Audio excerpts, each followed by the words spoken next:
March 17th, 1970, Vietnam. I was in the mess hall when the mail clerk found me. Handed me a letter. Return address, Columbus, Georgia. My mother's handwriting.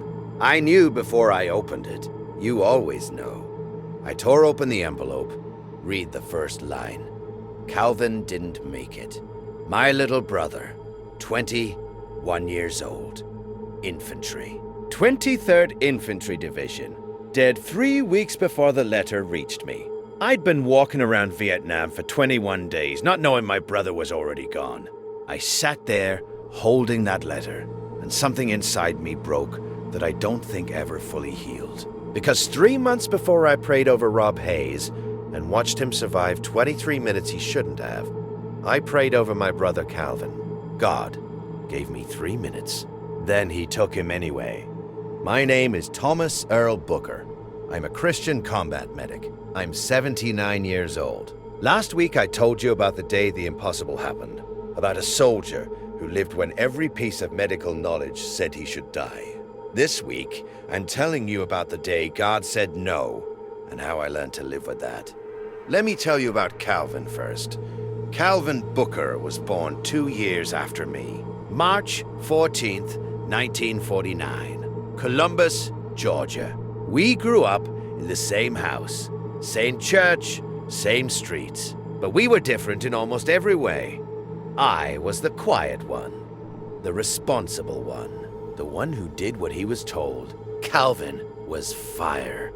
He laughed louder than anyone I knew, talked faster, moved faster, had this energy about him that made every room feel more alive when he walked in. He was the one who got in trouble. Not serious trouble, just the kind of trouble that comes from being 17 and thinking you're invincible. Our father used to say Calvin had too much life in him for one body to contain. Turns out he was right, just not in the way he meant. Calvin got drafted 6 months after I did. January 1969. We tried to get assigned to the same unit. Didn't work. He went to the 23rd Infantry Division. I went to the 1st Cavalry as a medic. Different parts of Vietnam, different jobs, but we wrote letters. Not often. Mail was slow and inconsistent. But every few weeks, I'd get a letter from Calvin. Short letters, never more than a page. He wasn't a writer, but I kept every one. He'd tell me about the guys in his squad, about the heat, about the food being worse than anything we grew up eating, which was saying something because our mother was not a good cook. He'd ask about my work as a medic, if I was staying safe, if I was still praying. That last question always struck me. Calvin wasn't particularly religious. He went to church because our parents made him go, but he didn't have the kind of faith I did. Or maybe he did and just didn't talk about it. I don't know. I never got to ask him.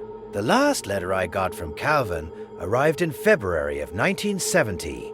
He wrote about a guy in his unit who'd been teaching him to play harmonica. Said he was getting pretty good at it. Said when he got home he was going to buy a real one and learn to play blues. He signed off the way he always did. Stay safe, brother. Don't do anything stupid. I never wrote back. I meant to. I always meant to. But I was busy.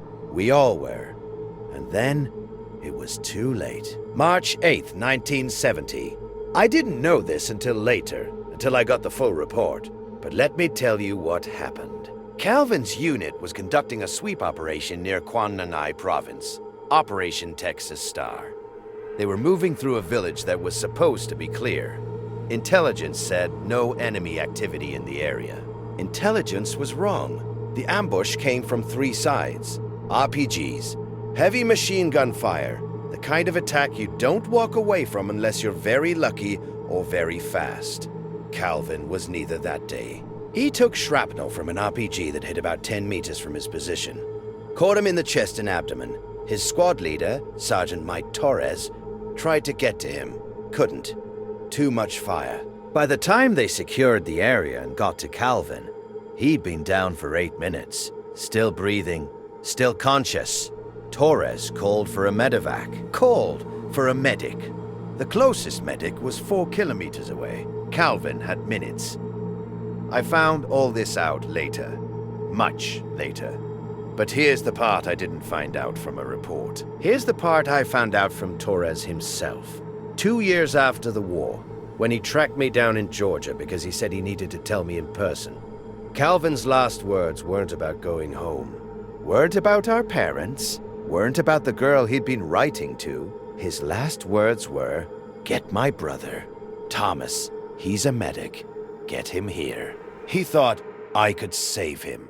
He thought if they could just get me there, I'd fix it. The way I'd fix things when we were kids. The way big brothers do. But I was 80 kilometers away. I didn't even know he was hurt. I was probably eating lunch or writing a letter or cleaning equipment while my little brother was dying asking for me. Torres said he held Calvin's hand. Told him help was coming. Told him to hang on. Calvin lasted 3 more minutes. Then he was gone. 21 years old. March 8th, 1970. 2:47 in the afternoon. The exact same time, 3 years later, that I'd been kneeling next to Rob Hayes. I didn't know any of this when I got my mother's letter. All I knew was Calvin didn't make it. I sat in that mess hall for 2 hours holding that letter. Didn't cry, couldn't cry. Just sat there trying to process the fact that my brother, my little brother who laughed too loud and talked too fast and had too much life in him for one body, was gone. And then I got angry. Not at the Viet Cong, not at the war, not at the army or the politicians, or any of the things you're supposed to get angry at when someone dies in combat. I got angry at God. Because I'd been praying every day since I arrived in Vietnam. Praying for protection, for wisdom, for strength. Praying for Calvin. I prayed every night that God would keep him safe, that he'd bring both of us home. And God said no. Not even a no with an explanation. Just no. I walked to the base chapel that night. Small wooden building at the edge of camp. Empty except for the chaplain, Father Bill McCarthy, 82 years old. Irish. Reading in the front pew like always. He looked up when I walked in. Saw my face. Didn't say anything. Just moved over. Made room for me to sit. I sat down, handed him the letter. He read it. Slow. Then folded it carefully and handed it back. Still didn't say anything. I said, I prayed for him every night. Bill nodded. I said, every single night. I asked God to keep him safe, to bring him home. Bill was quiet. I said, so where was God on March 8th? Where was he when Calvin was dying? Where was he when my brother was bleeding out in some village asking for me? My voice was getting louder. I didn't care. I'm a medic. I save people. That's what I do. I've pulled men back from death a dozen times, and my own brother dies 80 kilometers away, and I can't do anything about it because God decided, what? That Calvin's time was up. That he'd served his purpose. That it was just his turn? I stood up, paced.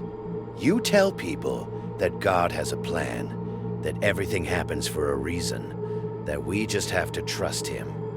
Well, I want to know what the plan was here, Bill. What was the reason? What possible purpose does it serve for a 21-year-old kid to die in a jungle on the other side of the world asking for his brother? Bill, let me finish. Let me run out of words. Let me stand there breathing hard, shaking with anger I didn't know how to direct. Then he said, very quietly, I don't know. I stared at him. He continued, I don't know why Calvin died. I don't know why you weren't there. I don't know what God's plan is, or if there even is one. I don't know why some prayers get answered and others don't. I don't know why your brother is dead and you're alive. I don't have answers for you, Thomas. Nobody does, I said. Then what good is any of it? What good is prayer if God just does whatever he wants anyway? Bill stood up, walked to the altar, stood there for a long moment looking at the cross. Then he turned back to me. You want to know what I think? Honest answer? I nodded. I think God is bigger and stranger and more incomprehensible than anything we've built religions around. I think we try to put him in boxes. Good things happen to good people. Prayers get answered. Everything has a reason. Because it makes us feel better. Makes the world feel manageable. But the truth is messier than that. He walked back toward me. The truth is that sometimes you pray over a dying man, and he lives. And sometimes you pray over your brother, and he doesn't. And both of those things can be true at the same time. And neither one cancels out the other. I said, "That's not good enough." Bill nodded. "I know. It wasn't good enough for me either when my brother died in Korea. Patrick, 23 years old. Mortar strike. I was a chaplain in the same theater. Prayed for him every day. Found out 3 weeks after he died." He sat back down. "I was so angry I didn't speak to God for 6 months. Didn't pray. Didn't go to Mass except when I had to for work. Just stopped. Because what was the point? If prayer didn't work, if God didn't listen, if Patrick could die despite everything I believed, then what was any of it worth?" I sat down next to him. "What changed?" Bill was quiet for a long time. Then he said, "Nothing changed. That's the thing. I didn't get an answer. Didn't get closure. Didn't get some divine revelation that made it all make sense. I just kept waking up. Kept going through the motions. And eventually I realized that faith isn't about getting answers. It's about what you do when you don't get them." He looked at me. "You're going to carry Calvin with you for the rest of your life. That doesn't go away. The anger doesn't go away. The questions don't go away. But you get to decide what you do with them. You can let them destroy you. Let them turn you bitter and hard and closed off from everything you used to believe. Or you can carry them. Let them be part of you. Let them change you without breaking you." I said, "How?" Bill smiled, sad smile. "Damned if I know, lad. I'm still figuring it out 50 years later." Then he stood up, stretched, looked at his watch. "Well, I've got to go bless some weapons or some such nonsense. Lieutenant Rodriguez thinks if I pray over his rifle, it'll shoot straighter." I told him maybe he should try aiming better, but apparently divine intervention is easier than practice. He started to walk out, stopped, turned back. "One more thing. You said Calvin's last words were asking for you. Asking for his brother." I nodded. Bill said, "That means something, Thomas. In his last moments, scared and dying, and probably in more pain than you or I can imagine. The person he thought of was you. The person he wanted was you. That's not nothing. That's not random. That's love. And love doesn't stop being real just because the person who felt it is gone." And he left. I sat in that chapel for hours after he was gone, thinking about Calvin, about Rob Hayes, about all the men I'd prayed over, all the prayers that worked and all the prayers that didn't. And I realized something. I'd been thinking about prayer wrong. I'd been treating it like a transaction. I pray, God delivers. I ask, he answers. I do my part, he does his. But that's not what prayer is. Prayer isn't a vending machine where you put in faith and get out miracles. Prayer is saying, I can't control this. I can't fix this. I can't save this person no matter how hard I try. But I'm asking anyway. Because asking is all I have left. I prayed for Rob Hayes, and he lived. I prayed for Calvin, and he died. Both prayers were real. Both were honest. Both came from the same place. The difference wasn't in the prayer. The difference was in the answer. And I don't get to control the answer. Nobody does. That's the hardest thing I've ever had to accept. That you can do everything right. Pray the right prayers. Work as hard as you can. Believe with everything you have. And still lose. You can still watch your brother die. You can still get the letter 3 weeks late. You can still live the rest of your life knowing he called for you and you weren't there. And none of that means God wasn't listening. It just means he said no. Or maybe he said yes to something I couldn't see. Some plan I'm not privy to. Some reason that won't make sense until I'm dead and can ask him myself. I don't know. 56 years later, I still don't know. What I do know is this. Calvin Booker died on March 8th, 1970. He was 21 years old. He was funny and loud and full of life, and he wanted to learn to play blues harmonica when he got home. He died asking for me, and I wasn't there, and I've had to live with that every day since. But I also know this. 3 months later, I knelt next to a 22-year-old kid from Michigan who should have died in 5 minutes. And he didn't. And I don't think that's an accident. I think God let me save Rob Hayes because he knew I couldn't save Calvin. I think he gave me that impossible moment, that medically inexplicable survival, as a reminder that he's still there, still working, still present, even when he says no. Even when the answer breaks you. I can't prove that. It's not theology. It's not doctrine. It's just what I choose to believe. 'Cause the alternative, that Calvin's death meant nothing, that Rob's survival meant nothing, that prayer is just talking to an empty sky, that's too dark for me to live with. So I choose to believe that both things are true, that God said no to Calvin, and that God said yes to Rob, and that somehow, in ways I'll never understand, both of those answers came from the same love. That's faith, not certainty, not answers, not proof, just choosing to believe that there's something bigger than the math. Even when the math says your brother should have lived, and he didn't.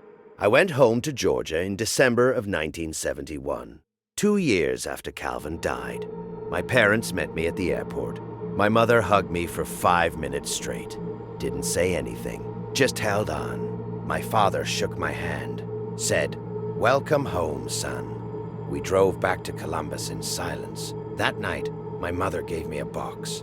Calvin's things, the items the army had sent home, his dog tags, his wallet, a harmonica, he'd bought it, somewhere in Vietnam, probably from some local vendor, cheap metal, out of tune, but he'd bought it.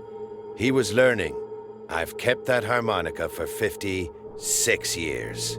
Never learned to play it, can't bring myself to, but I keep it as a reminder that Calvin had plans, had a future he was working toward, had dreams that didn't include dying at 21 in a jungle, asking for his brother. A reminder that prayer doesn't always work the way you want it to. But you pray anyway, because sometimes God says yes when the math says no, and sometimes God says no when everything in you is screaming yes, and you have to live with both of those truths at the same time for the rest of your life. If you're watching this and you've lost someone you prayed for, someone you believed God would save, someone who died anyway, I can't give you answers. I can't tell you why. I can't make it make sense, but I can tell you this, the anger is real. The questions are real. The pain of not being there when they needed you is real. And it doesn't go away, but it also doesn't have to destroy you. You can carry it. You can live with it. You can let it change you without letting it break you. You can keep praying even when you're angry at God. You can keep believing even when you don't understand. You can keep going even when part of you died with the person you lost. Because that's what faith is. Not having answers, but choosing to believe there's something bigger than the questions. My name is Thomas Earl Booker. I'm a Christian combat medic. I'm 79 years old, and I've spent 56 years learning to live with the fact that God said no.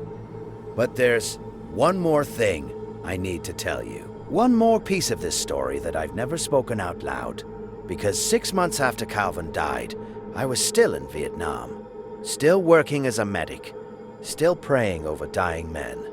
And one night, in a field hospital, I met someone who would change everything I thought I knew about loss. A nurse, Carol Patterson. She'd lost someone too, her brother, 2 months before Calvin died. And she asked me a question that I couldn't answer. She said, if you could go back to the moment Calvin died, knowing you couldn't save him, would you still want to be there? I didn't know. I still don't know.